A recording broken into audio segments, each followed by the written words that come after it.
¿Qué tal? Es un gusto, como siempre, saludarle desde la Universidad Autónoma de Tamaulipas, en México, en un programa más de la serie Ciencias del Espacio, pláticas con el doctor Ramiro Iglesias Leal, especialista e investigador en temas del espacio, quien nos ha llevado durante ya 21 programas de esta serie de la mano por el maravilloso mundo de las ciencias espaciales y nos ha permitido asomarnos a todo lo que ocurre más allá de la atmósfera terrestre.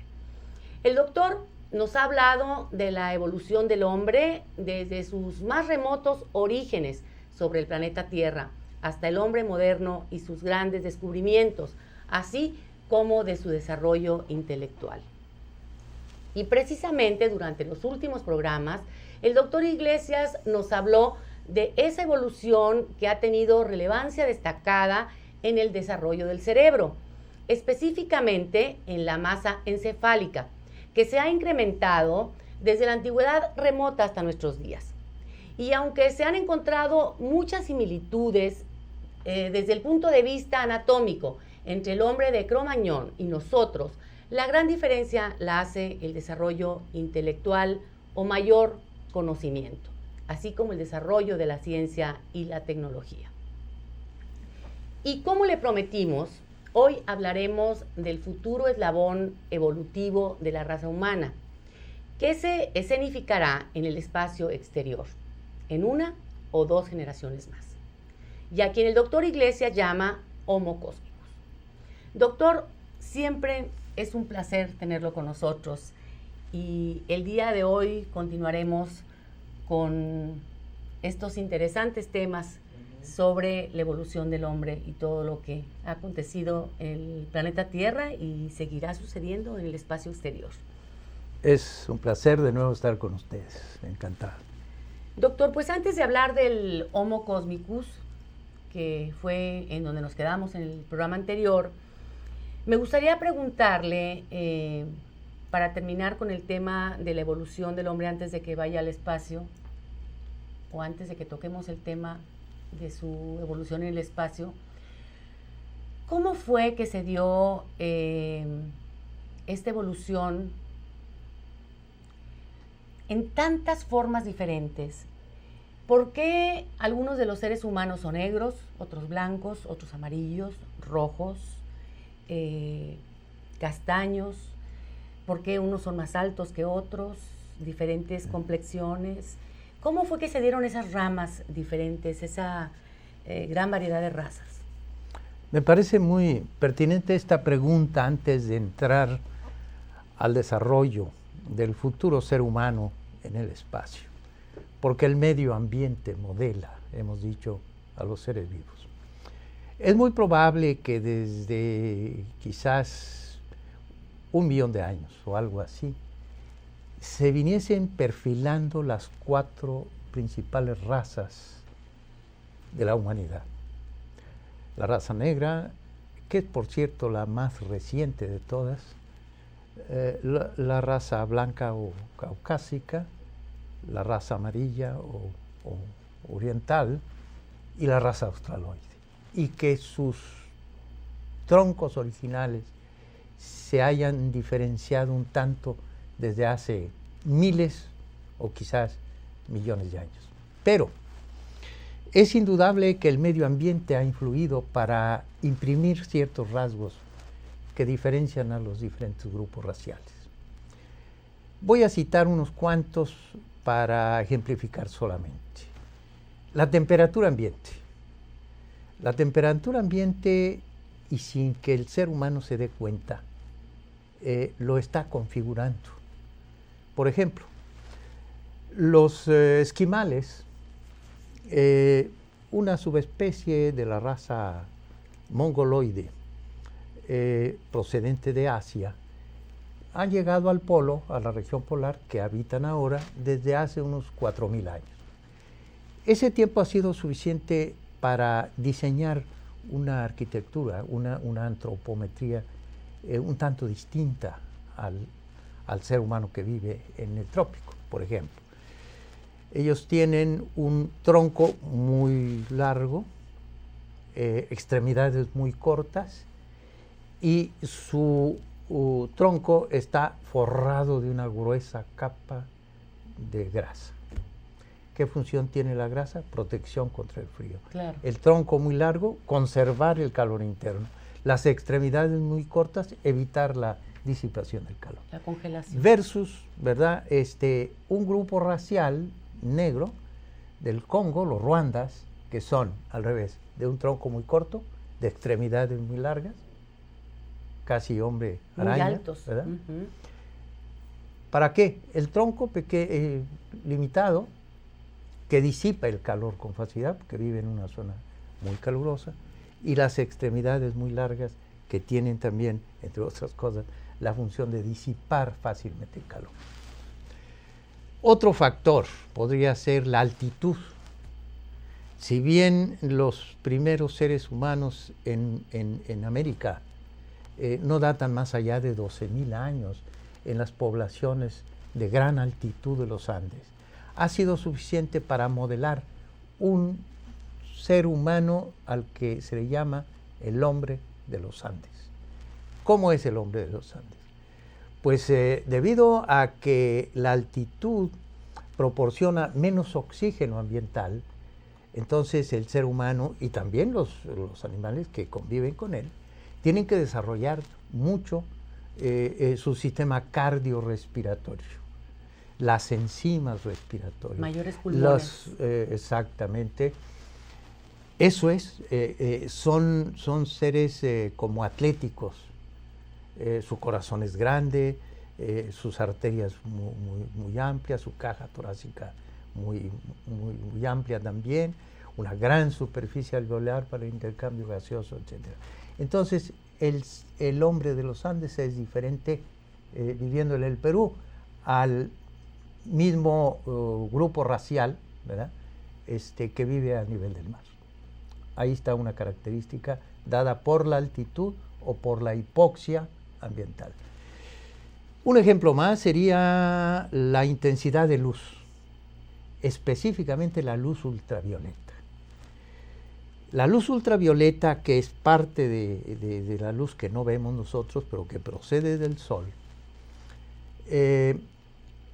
tiene, entre otras acciones, quemar, desde luego, quema la luz ultravioleta, pero también provoca una reacción en la piel de los seres humanos y es producir un pigmento negro, se llama melanina.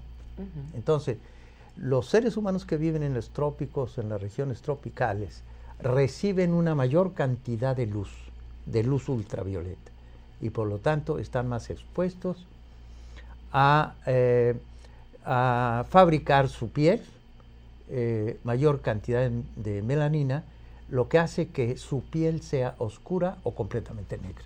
Y sirve para protegerlos también. Comparado con los seres que viven en los, por ejemplo, los pueblos nórdicos, que son, pues de melanina casi no tienen nada. Les da poco sol. Son de piel blanca, de piel casi transparente, ¿no? A ver, un ejemplo más. El tipo de alimento. Los pueblos nórdicos están expuestos también a una temperatura muy baja. Por lo tanto, tienen que quemar mucho más alimento y allegarse más calorías para contrarrestar el frío del ambiente. Así es. Por lo tanto, consumen más alimento, pero sobre todo han tenido como costumbre desde el tiempo ancestral consumir carne, leche, huevo, queso. Proteína, más fundamentalmente. Proteína. Entonces, los médicos sabemos y las madres saben que los niños deben consumir una buena cantidad de proteínas para que crezcan, justamente. Las proteínas son parte de los alimentos que hacen crecer. Y tenemos entonces pueblos de estatura media muy alta, los nórdicos. En contraposición con los pueblos de las regiones tropicales, que en lugar de consumir 4.000 o 4.500 calorías como los nórdicos, consumen 2.000 solamente. Y entonces el aporte de proteína es mucho menor. Por lo tanto, su estatura promedio es más baja. Pero mire usted un fenómeno que confirma claramente esto que acabamos de expresar. El pueblo chino en este momento, tiene 18 centímetros más de estatura en promedio que hace 3 décadas. Qué barbaridad. Todo se debe a que ellos han Se incrementado hicieron más altos. el consumo, en lugar de arroz, de puro arroz, consumen mucha ave, puerco y una enorme Pescado. cantidad de proteínas. Claro. Entonces, el pueblo chino en promedio tiene ya casi 20 centímetros más de estatura. Mucho más altos. Doctor, Bueno. esto es muy interesante y nos hace pensar mucho en el Homo cosmicus del que usted nos habla y que pues es un hecho ya que hacia allá va la evolución de la raza humana. Y con lo que usted nos platica, pues vale la pena hacer una reflexión sobre cómo puede ser la evolución en el espacio del hombre. Si aquí las diferentes latitudes de la Tierra, los alimentos, los diferentes ambientes han modelado las razas, ¿qué va a pasar en el espacio si el hombre puede vivir tanto en una ciudad espacial con gravedad cero o con gravedad artificial, o puede vivir en un cuerpo celeste con una gravedad mayor o menor que en la Tierra, o puede vivir en, no sé, en una nave? Sí, ¿Cómo va a modelarse? Justamente lo que usted está mencionando se refiere al campo gravitacional al que van a estar sometidos. Ese es el factor más importante que va a influir en el futuro precisamente sobre la antropometría del futuro habitante de las ciudades espaciales. Doctor, así como aquí en la Tierra hay negros, blancos, amarillos, ¿en el espacio pasará lo mismo? ¿Habrá altos, blancos, de diferentes colores según el medio? No creo que varíe mucho la dotación genética en ese sentido. Porque las ciudades espaciales, como están concebidas, van a tener estándares más o menos similares de temperatura, de contenido de gases, de todo esto. Pero hay algo que los va a diferenciar fundamentalmente, es la gravedad, el nivel de gravedad. Por ejemplo, si una ciudad espacial va a tener un giro para crear el peso normal que se tiene en Tierra, no habrá mayores cambios seguramente. Quizás cambios repentinos por daños genéticos, por la radiación cósmica, etc. Pero básicamente su arquitectura va a ser la misma. Si va a ser de una fuerza gravitacional, igual al campo gravitacional de la Tierra. Pero si se va a poblar la Luna o Marte, entonces va a estar en hipogravedad. Y eso quiere decir que va a estar menos sometido a la fuerza de atracción. Por lo tanto, estamos planteando justamente que la estatura va a ser considerablemente mayor para las gentes que nazcan, se desarrollen, etcétera, evolucionen en la Luna, en Marte o en algún otro cuerpo celeste menor que la Tierra. Con menor gravedad. Sí. Ahora, si al revés, a donde se va a ir es a un cuerpo celeste con mayor masa que la Tierra, lo cual en el sistema solar prácticamente es imposible, porque los grandes planetas exteriores, gaseosos, no tienen una superficie estable de sustentación. Pero se están descubriendo planetas en otras estrellas, en otros soles de la galaxia nuestra. Y con agua.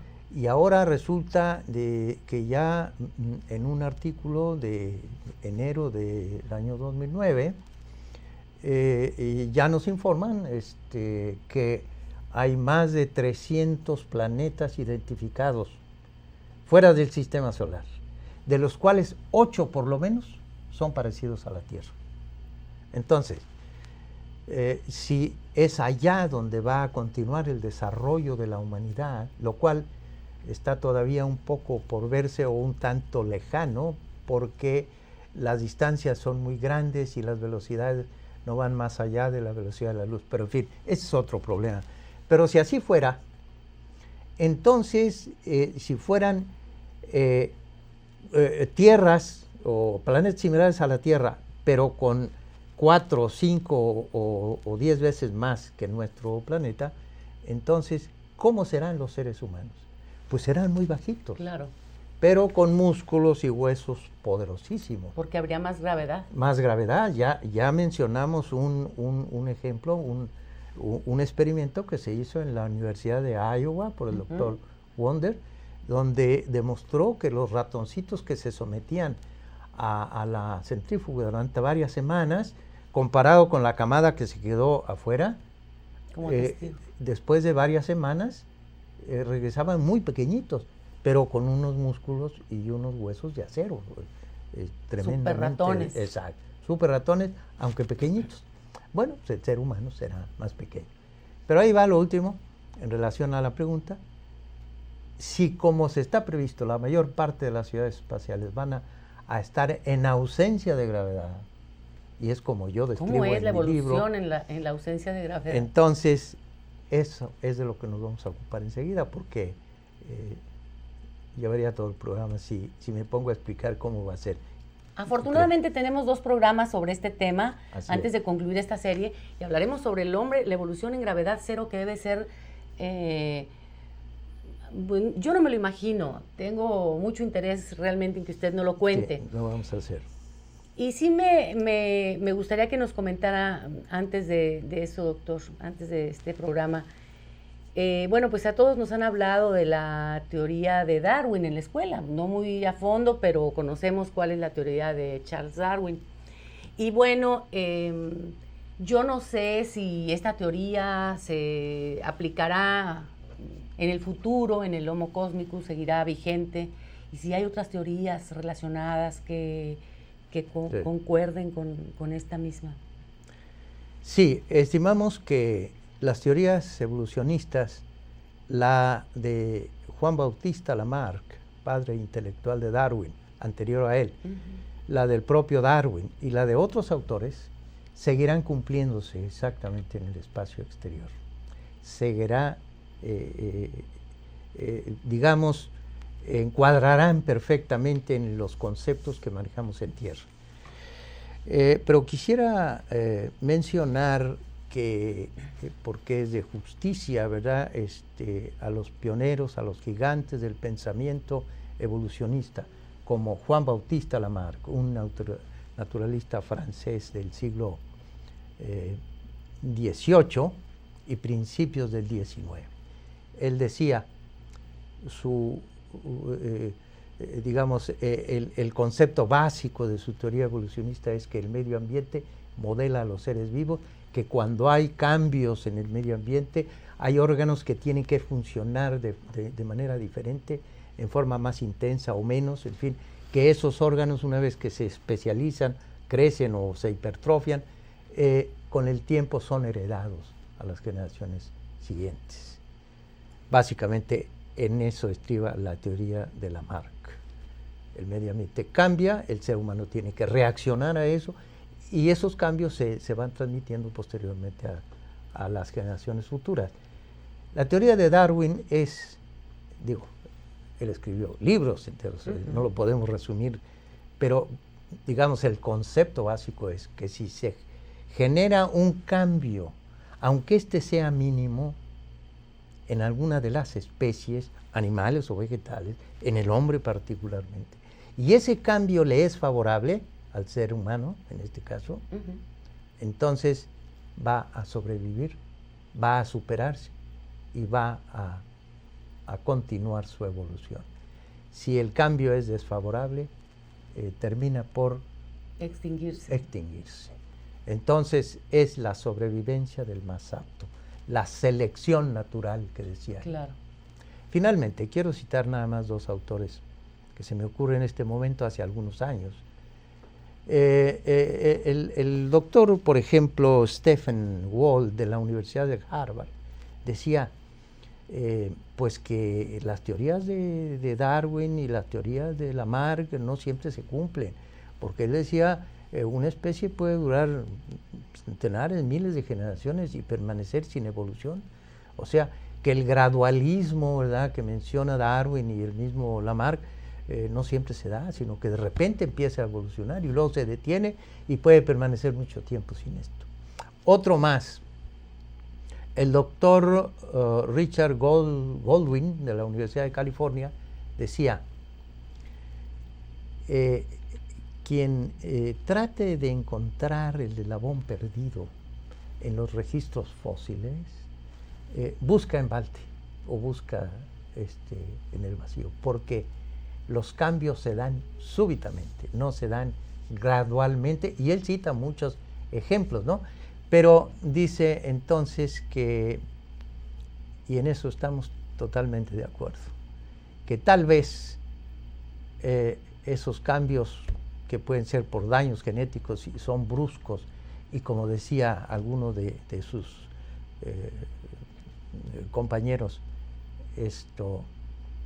que en realidad la primera ave nació de un huevo de un dinosaurio, que no hubo tal cambio progresivo en las estructuras, sino que se dio de la noche a la mañana. Bueno, que todas las teorías tienen algo de cierto, pero ninguna es suficiente para explicar plenamente la evolución de las especies y de la evolución humana. Bueno, así es la ciencia, doctor, siempre deja preguntas y puertas abiertas y cuestiones para dudar y para seguir investigando.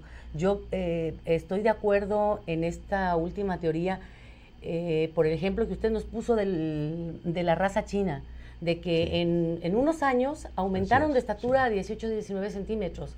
Eso quiere decir que un cambio en el ambiente puede provocar un cambio también rápido en la estructura o en la fisionomía o la fisiología del ser humano. Hay algo más sobre Charles Darwin que no quisiera dejar en el tintero, y es que fue un hombre muy respetado por su sabiduría y su calidad intelectual, pero muy combatido por el clero de su tiempo. Él también escribió un libro sobre el origen del hombre, y da muchos razonamientos en múltiples, centenares de trabajos. Pero hay un razonamiento que a mí como médico me parece extraordinariamente bello, y dice, miren, no tienen más que observar que el ser humano, como todas las demás especies, proceden de seres más sencillos, que van evolucionando progresivamente y se van haciendo cada vez más complicados. Claro. Miren ustedes, observen el desarrollo de un embrión en la matriz de la madre. La combinación del espermatozoide con el óvulo forma un solo ser, unicelular, y ahí partimos, una sola célula. ¿Cómo empezó la vida? Se empieza a multiplicar y al rato ya somos un grupo de células, la mórula que se ve en el desarrollo embrionario humano y de los mamíferos. Luego, en el desarrollo de los 9 meses de la vida intrauterina, muchas estructuras son idénticas a la de los peces, luego a la de los reptiles, los anfibios, los reptiles, las aves, los mamíferos inferiores, y hasta ya un poco antes de nacer, si alguien se parece a un mono antropoide, a un gorilita o a un chimpancé recién nacido, es el bebé humano recién nacido. Entonces dice, en los 9 meses se sintetiza la historia evolutiva de la raza humana. Y de los seres vivos, recorre desde los seres unicelulares a los acuáticos, salen de la tierra, los reptiles, o sea, el feto recorre todas las formas de la vida sobre la tierra. Qué barbaridad, eso es algo increíble, pero es un ejemplo que da mucho que pensar, doctor. Usted sostiene como tesis en su libro, con el cual cerraremos esta serie, la evolución del Homo cosmicus. Háblenos un poquito de ello, denos un adelanto de esta tesis. Sí, ya lo hemos mencionado, el medio ambiente contribuirá notablemente al desarrollo. Y entonces, pues han aparecido por ahí algunos ensayos, algunas propuestas de cómo será el ser humano cuando se desarrolle fuera del planeta Tierra. Y me extraña que científicos de gran prestigio y pensadores muy importantes, sobre todo algunas propuestas o algunos ejemplos que nos brindan algunos autores ingleses, pues me parece que están ignorando lo que estamos contemplando ya en los cambios que se están dando, que se están observando todos los días en los astronautas. No necesitamos ir más lejos. Basta observar al astronauta antes de que regrese o apenas recién regresa y verá que es un hombre y una mujer distinto al que vimos partir. ¿Por qué? Porque regresa más alto, porque la columna está rectificada, regresa con una cara de tipo mongoloide, regresa con un tórax distinto, con un abdomen plano y con piernas sumamente delgadas. Y además con una fisiología que observamos en el espacio exterior totalmente distinta. De manera que el factor gravitacional, la menor gravedad o la cero gravedad, está configurando un ser humano distinto. Esto lo estamos confirmando continuamente. Y eso fue esa observación reiterada del cambio tan importante que se da. Yo como cardiólogo observo todos los cambios que se dan en el corazón, en el sistema cardiovascular.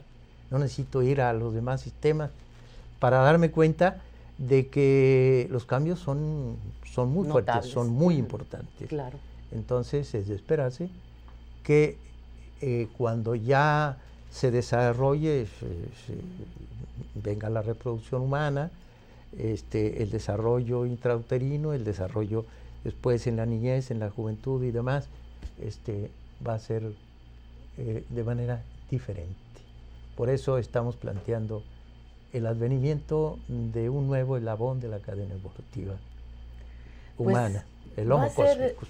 Va a ser muy interesante, doctor, en el próximo programa poder hablar ya de esta tesis que usted sostiene sobre la evolución del hombre en gravedad cero, y otro punto también que tocaremos, que será el nacimiento del hombre en el espacio.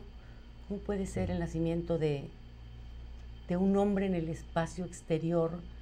¿Qué podemos esperar de una mujer que dé a luz en un ambiente ecológico sellado, fuera de la Tierra, etcétera? Todavía hay mucho que hablar de este tema y por eso lo hemos dividido en dos partes. Desgraciadamente se nos agota el tiempo el día de hoy, y la próxima semana pues promete un tema muy interesante.